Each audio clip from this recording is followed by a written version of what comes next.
There it is. All right, we will be beginning. Hey, Shanley, how are you? Hi, I'm good. Good to hear, good to hear. All right, we're going to be starting a whole brand new topic today. Oh, hello, how are you doing?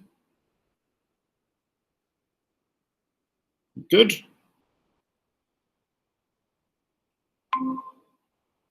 Hello, Emma, how are you? Hello. I'm good, and you? Yes, we're doing all right for this time of the morning. We're doing all right. All right, ladies and gentlemen, we're going to be jumping into the window very, very soon. We're going to be starting a whole new topic, which is quite exciting. All right. And what we've done is it's kind of like a whole lot of subunits that I've kind of all put together, right? Because that's the way the unit works. All right, and we will jump into the window. Now, in the classroom, there should be a link to the Nearpod, which is, I think, this one.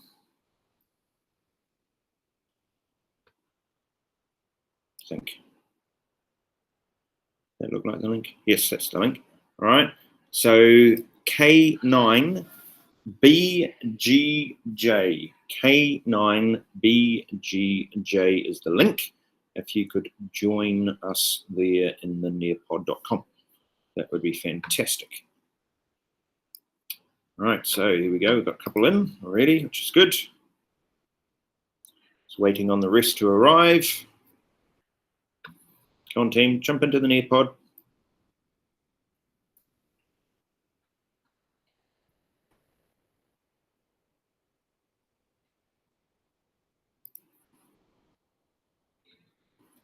All right, into the Nearpod, please. All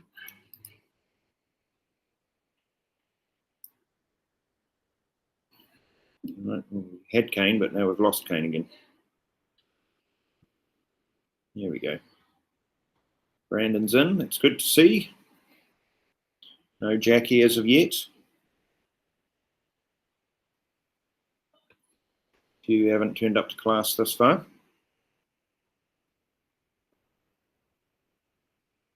Maybe there's some internet issues occurring as well. Okay, ladies and gentlemen, we are going to be analysing what's called market failure. Market failure. And one of the big questions is, with market failure, is does that mean that there is going to be a role for the government, that the government's going to have to try to fix this particular failure, right? These failures that we're going to look at. Now, we've built the market model up.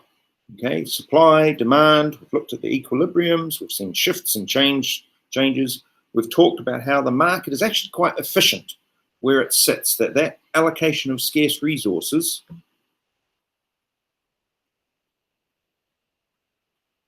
I'm still not seeing everybody in the Nearpod.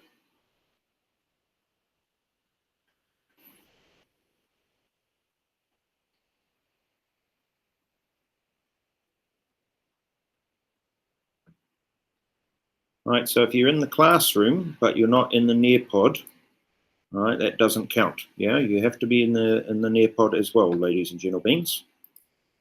Okay, otherwise it becomes tricky when I figure out if you are actually attending class or not.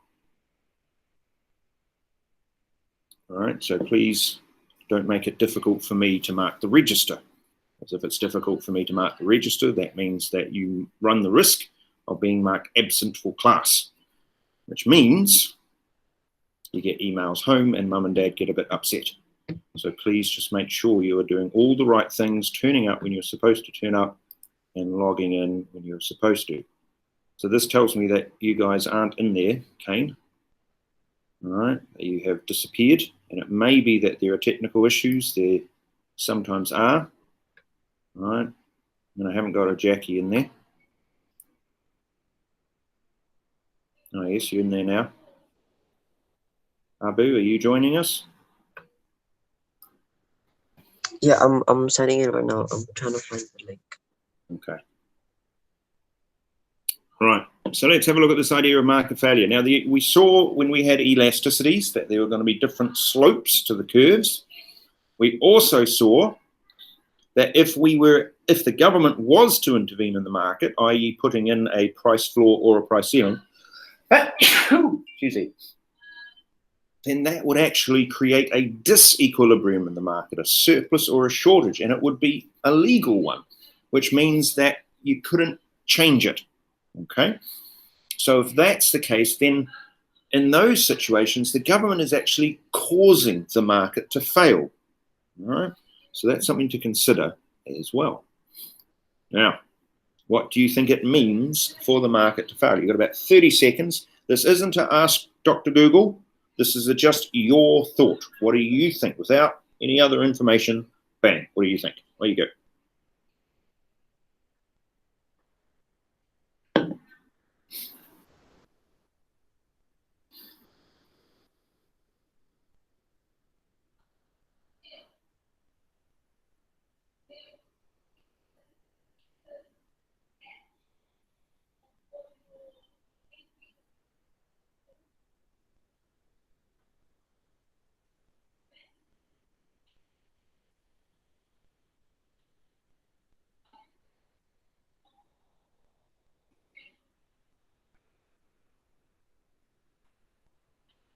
All right, here we go. Just your general thoughts at this point, what you think market failure means.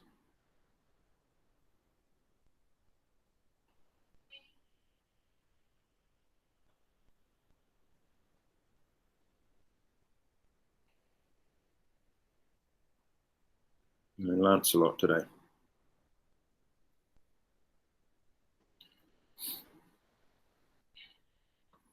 Good work, Hung. That's looking good. Okay, it's an idea.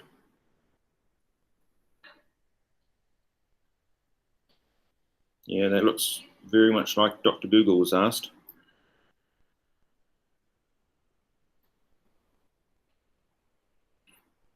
Okay, work. Good idea. All right, so we're going to wait a couple more seconds for the Kanes and the Brandons and Abu to add in your thought, and Jackie.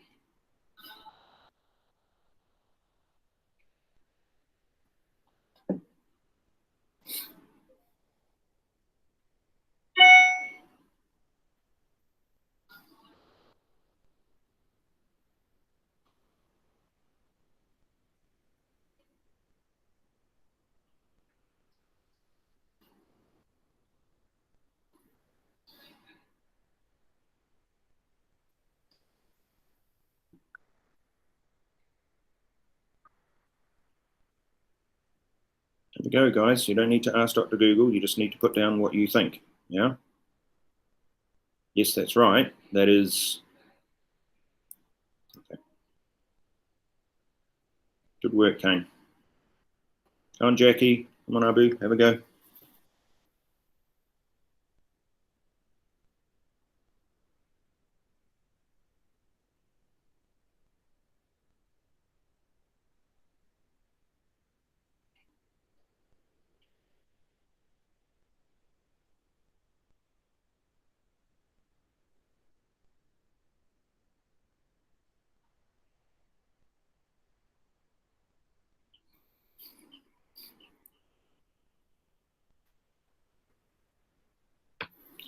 Okay, Jackie, can you send me an email or a message to say that you're actually there? Because I don't know if you are there or not. What's email?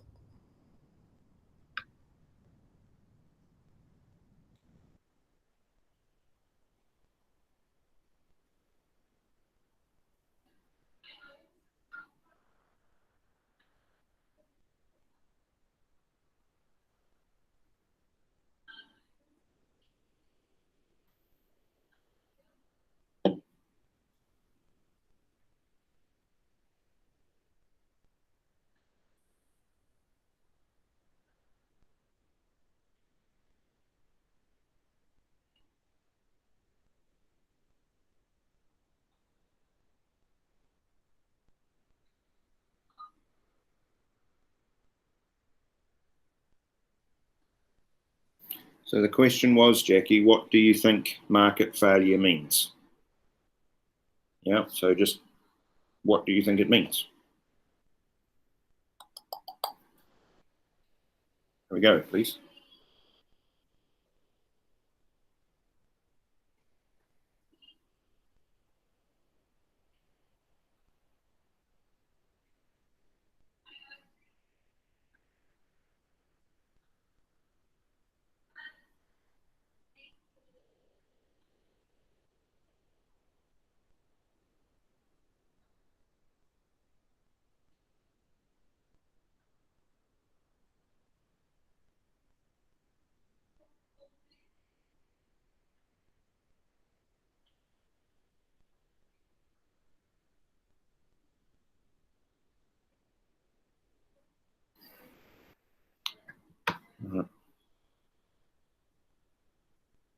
Okay, two photos, two images there, both of which expressing market failure, very similar market failure, I might say.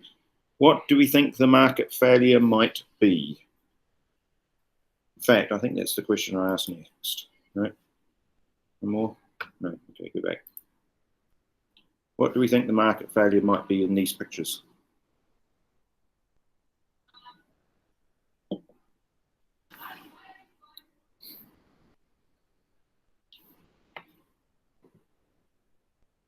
You might recognize the pictures. You might know where those particular places are.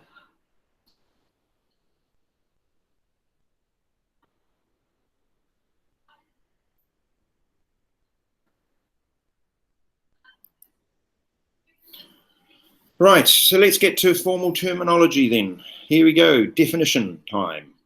Market failure is when the price mechanism leads to an inefficient allocation of resources and may be what's called a deadweight loss of economic welfare. Now, the word welfare we may have come across before. The word welfare is talking about how well you are doing. So there's the word well, right? And we use the word fare when we're talking about a journey. So it's one of those old English words that we've created, okay? So we wanted to have a word that expressed how well you were doing. So how well you were going in your journey, right? So you've heard of a bus fare or a train fare, all right? So that's what that's about. And if you were wanting to say goodbye to someone, if you're wanting to wish them well on their journey, then you wish them a farewell. All right, so that's where that derivation of that particular word came from, just in case you're interested.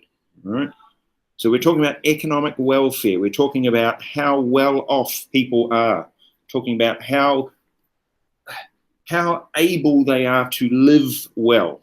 All right. We're not talking, cardboard box under a bridge. Yeah, we're talking, what is their house like? Are they able to drive a car? Can they afford a car? Do they have TVs? What is your welfare?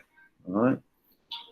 Okay, so now you don't need to worry about a lot of these terms yet. We will cover them. We will explain them. I'm just giving you these as examples at this point. All right, negative externalities, they're going to be considered a market failure. Positive externalities, right? Public goods, we've actually discussed public goods before. We're going to come back to those. Merit goods, goods that are of merit. Okay, we're going to come back to those. Demerit goods, yes indeed, we've covered a little bit about those and we're going to come back to those. Information failures, that's a bit scary. And monopolies, like the board game, but in real life. And then the idea of immobility, also unable to move, factors of production. These are all going to be examples of market failure, where the price mechanism is not leading to an efficient allocation of resources. There's going to be lots of these where we're going to say, well, because of this situation, the supply doesn't equal demand, or it does equal demand, but it doesn't take into account all of these extra things that it could possibly take into account. All right, so let's have a bit of a look. Here's some examples of market failures that we could possibly discuss. Pollution, all right? So you got air pollution, water pollution, soil pollution, but maybe there are also other types of pollution. Traffic congestion, all right? By the way, air pollution was the example from the images before, all right? deforestation, so the removing of forests, kind of like what's happening in the Amazon. The loss of biodiversity, so not a whole lot of animals. And that's, we tend to link that with the deforestation idea, although it's not exclusively as a result of that. Health problems associated with the consumption of tobacco, right? That's cigarettes, basically, alcohol, and illicit drugs. And if you've been reading in the news for the last few years, at any rate, there's been a lot of discussion in America about drugs, and not necessarily illegal ones, but actually legal ones. There's drugs, a painkiller in America called opioids, and people are getting addicted to them to the extent where it's actually considered to be a crisis in America at the moment, right? On top of everything else, that's a crisis in America at the moment, right? Depleted fish stocks, that means running out, depleted, there's less of fish in the water, right? So you go out, you try and catch your fish, and there's not as many of them as there used to be. Global warming, I mean, we now tend to talk about climate change, but it's that basic idea as well. These are all classic examples. You'll find them in textbooks, right, about market failure. But maybe you can think of some other examples, right? Or maybe you can explain an example. So, for example, air pollution. Why do you think air pollution might be an example of market failure? Or how about this one? Information failures. Why do you think it's bad that people don't understand everything? Why is that potentially going to lead to the market misallocating resources? Right, so any of those examples that we saw, all right, these ones, all right, traffic congestion, why does that lead to market failure? Deforestation, why is that a problem? Health problems with regards to tobacco, alcohol, why is that a market failure? Why do you think? All right, where you go, have a go.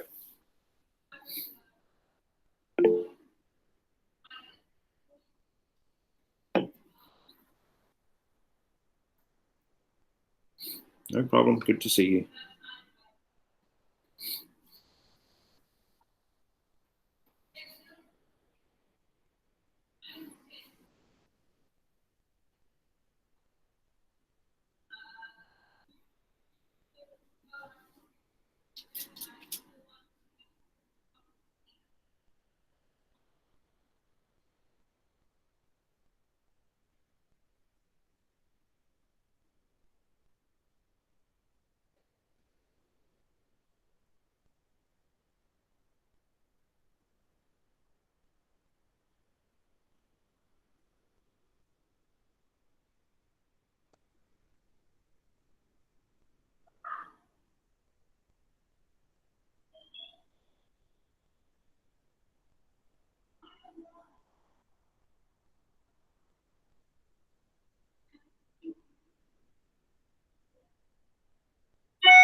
Okay, have a go, just pick one.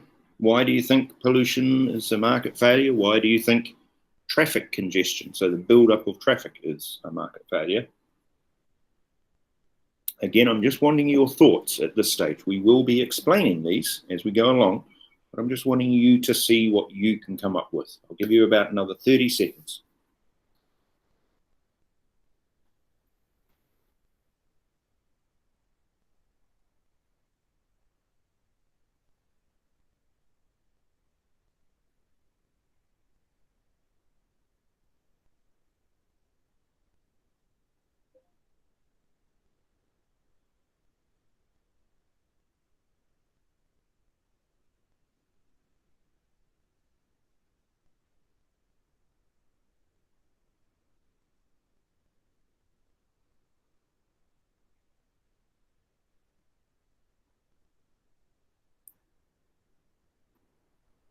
Okay, that's an idea. Good work, Emma.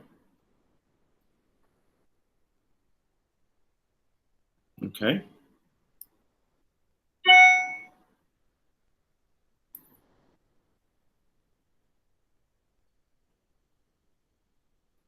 Okay.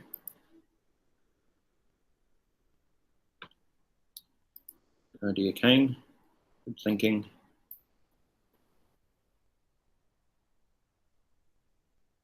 Oh, that's interesting, Aman. Well done. It's almost a Dr. Google answer.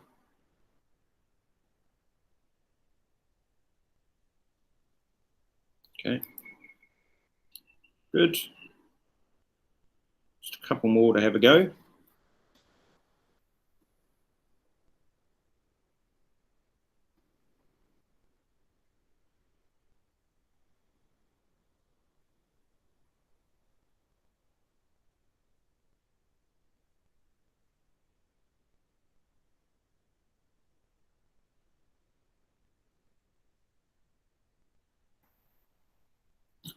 I know the whole distance thing isn't easy, and trying to do these sorts of things online, and you got Wi-Fi issues and distractions around the home and all of those sorts of things. I know all of that, and I have them too. But please do understand that this is not a classroom where I can see what you are doing.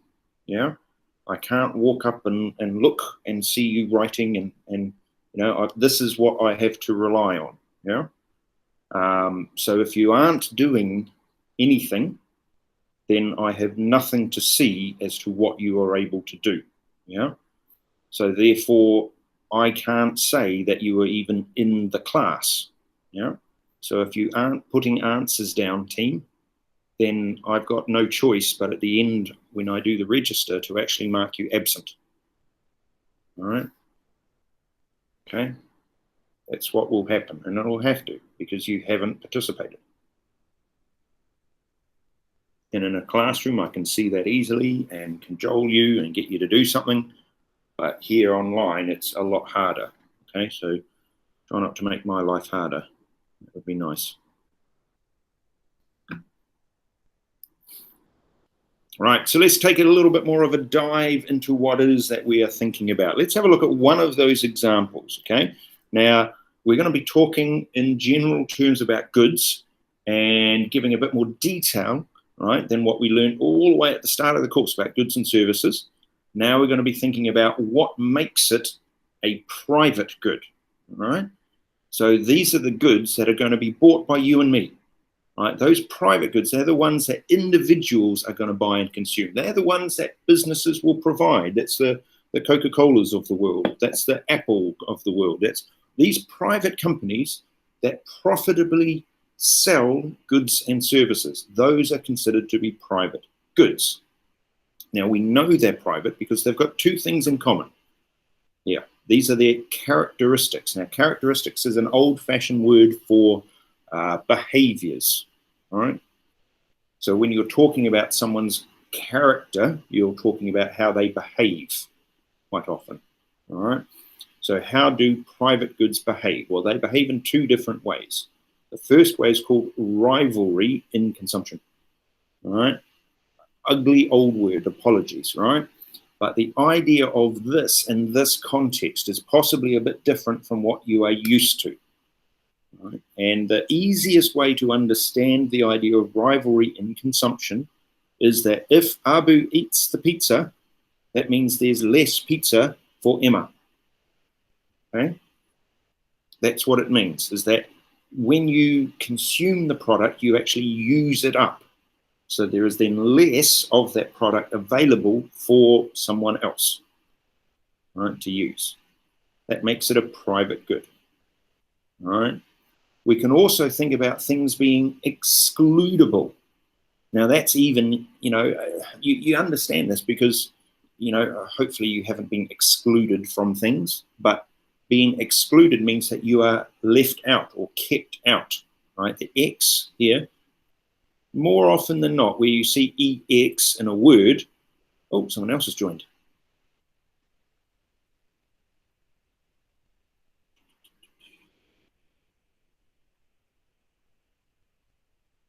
Okay. More often than not, when you see the word EX, you're thinking about the Latin word, you're thinking about X, meaning get out, right, or out. So if you are left out, right, if you cannot access something, then you are being excluded from it. A private good, right, so that's, the word exit, get it out, yeah. right? The idea of a private good is that if you can't afford to buy the product, then you don't get it. You are excluded from consuming it. So you may really, really, really, really want a new iPhone, but if you cannot afford it, then you don't get it. Right? That's the idea. So if they are private goods, they are rival in consumption and they are excludable, as in they can prevent people from using them because people may not be able to afford to use them, they may not have the money. If you don't have the money, you can't consume it. So you can see what I'm going to ask you next. I'm going to ask you to close the gaps.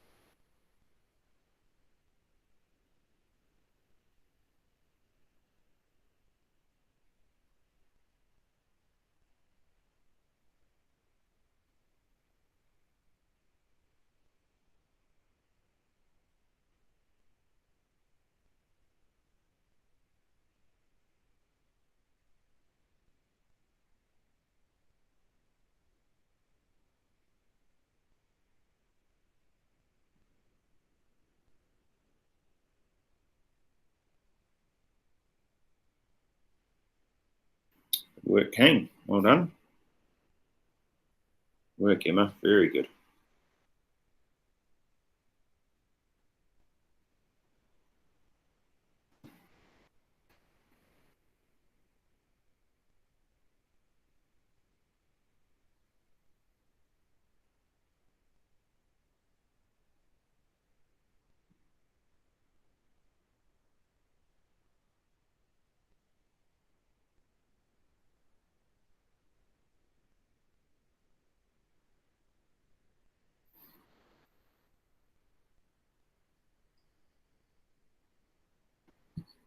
Good work, Iman. Done.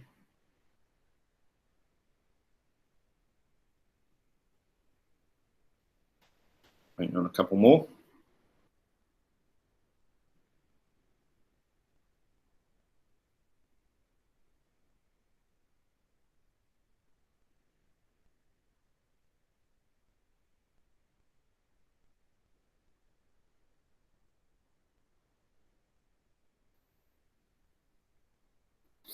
Some hammering going on in the house across the road.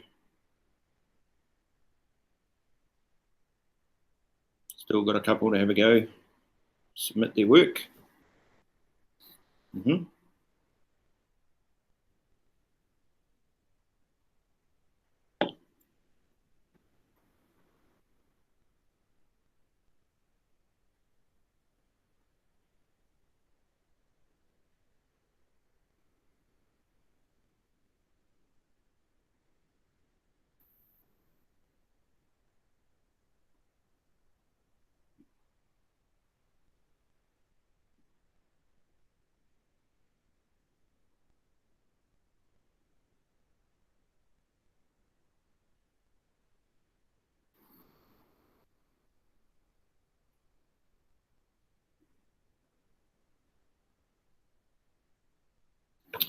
All right.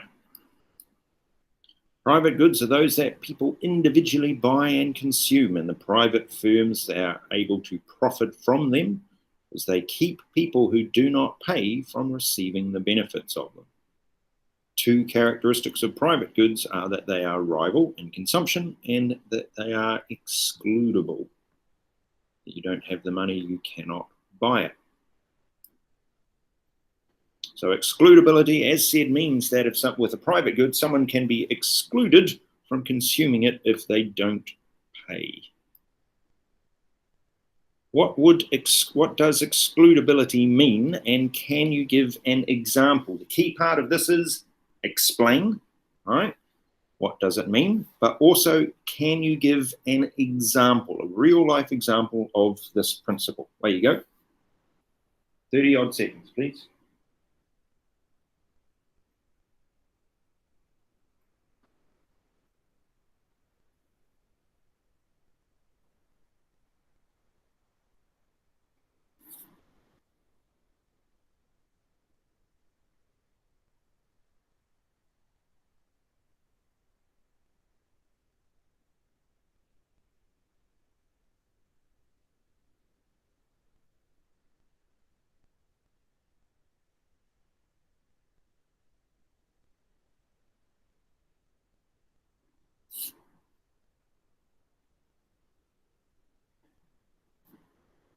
Still doing the hammering across the road.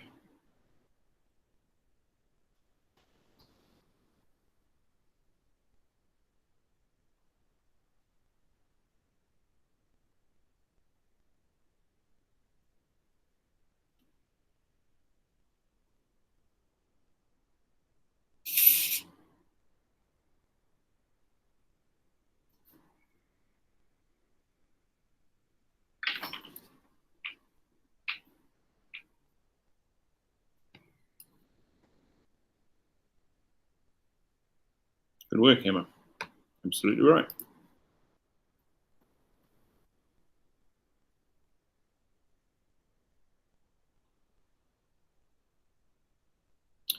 Well done. Yes. Okay. That does look like a Dr. Google answer, but all right. Well done.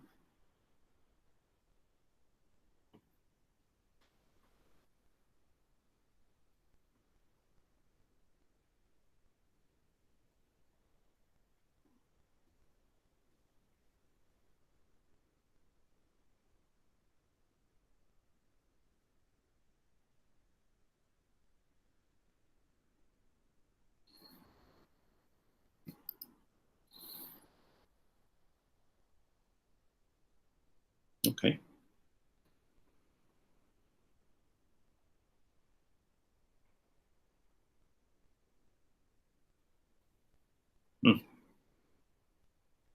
Never heard of that one. It's a very sick car. It's an SUV. Ah. Okay. It's not a Bugatti Veyron there, dude. That is true. That's just on a different level. Yes, good. Now, the other thing was about putting an example in. That was the next part there. Good. Yes. That's what it means, Brandon. That's well done. But also thinking about putting an example in.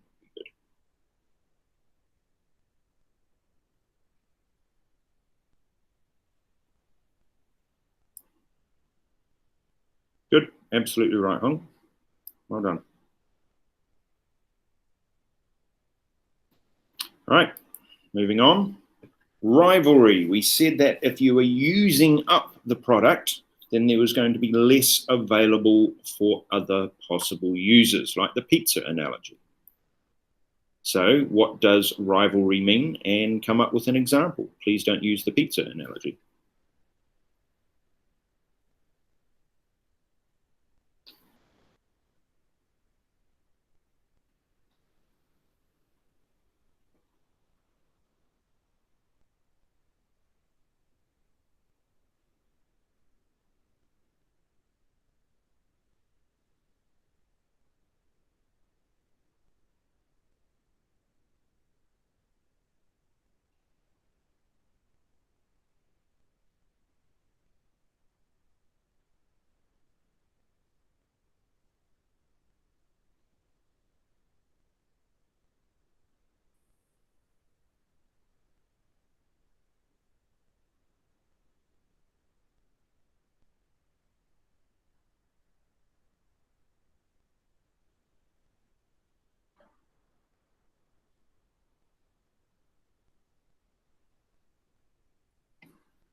That looks a good answer. You've got this idea rivalry, meaning that they could be against one another, not necessarily in this particular context, but okay. But the first part there is absolutely what we want. One person is using it, there is less available for other possible users, absolutely.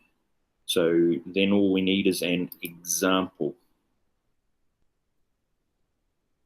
Yes, absolutely. Well done, Emma. Very good. Okay, yeah, that's a bit more about competition than it is about rivalry. Yes, good. Well done.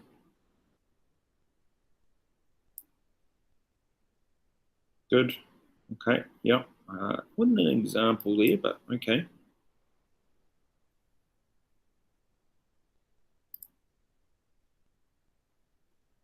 Yeah, yeah, we're after a bit different from that. Yes, good, Aman, absolutely right.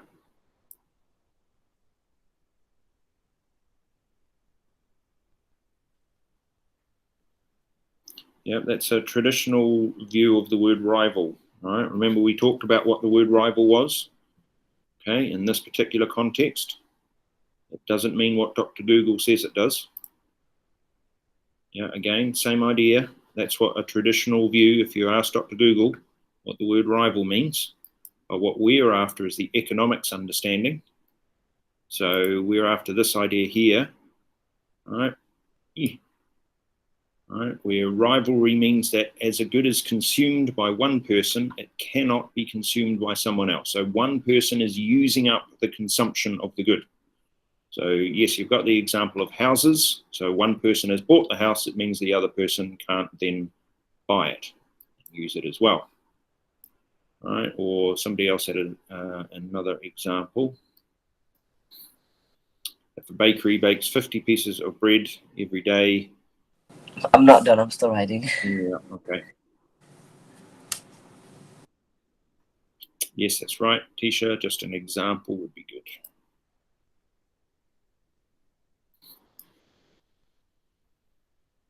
Yeah, and in the supermarket. And that's something that you have all experienced this. You've gone into the supermarket. Well, I don't think you will have of late, but hopefully not, because it's supposed to just send mum or dad in.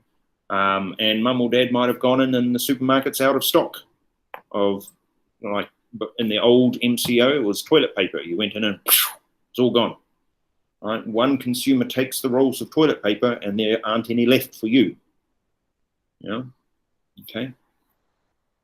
In the supermarket that was local to us, I was the person who got the last roll of toilet paper, just letting you know, in that other MCO last year, such a long time ago. Now, in a market, we are assuming, in our assumingness, that our market, because supply equals demand, that there is going to be efficiency. We are assuming that the allocation of resources is efficient. We are assuming that because firms are competing with each other, they're going to be trying to push the costs down in order to have the best competitive, lowest cost product on the market. Right? They might need to use the best technology. They might, 3D print it. They might use robots instead of people, all the while trying to desperately reduce their costs.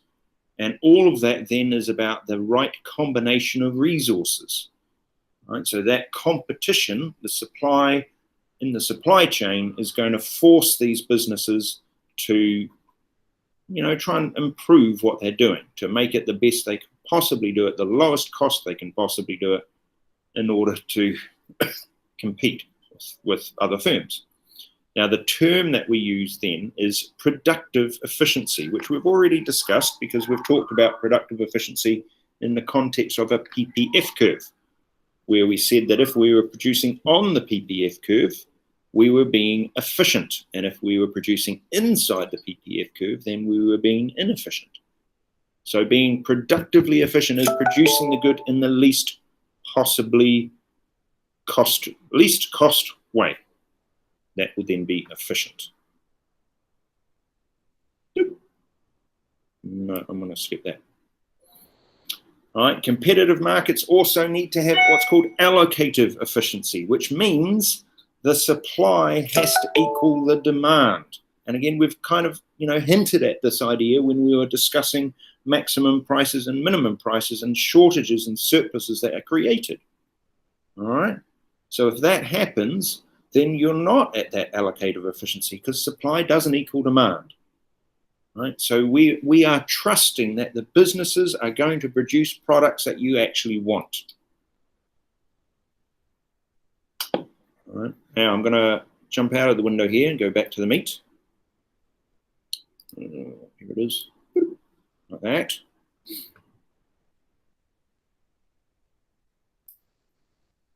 All right. Okay. Now, ladies and gentlemen, we're going to finish up there for the day. Now, the tasks that you need to do, please, is to review these terms. There were a lot of terms that we covered in today.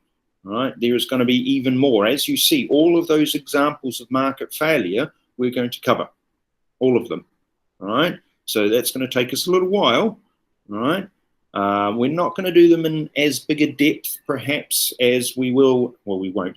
We're not going to do them in as big a depth as we will when we're doing IB, right? So when you do IB in a couple of years' time, then we're going to do them in a lot more depth, okay, with fancy models and all. But at the moment, it'll be an understanding. That's what I'm going to want from you, is just the understanding of them, okay? But we are going to cover all of that. So please do review the material that we've covered thus far about private goods, public goods, rivalry, excludability, okay, what market failure actually is.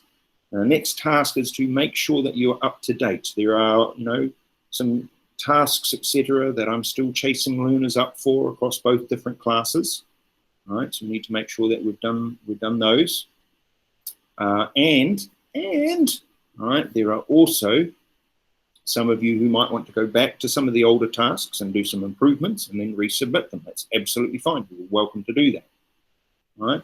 Then the next part of that is that there's going to be a question that's going to magically appear into the classroom that you will work on between now and our next lesson.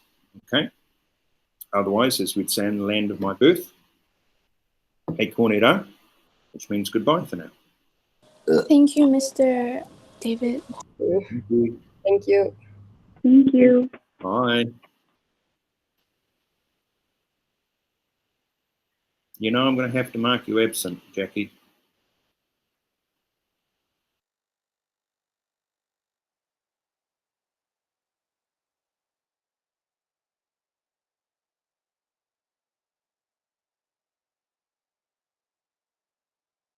That wasn't what I was wanting to do. I was wanting to turn the recording off.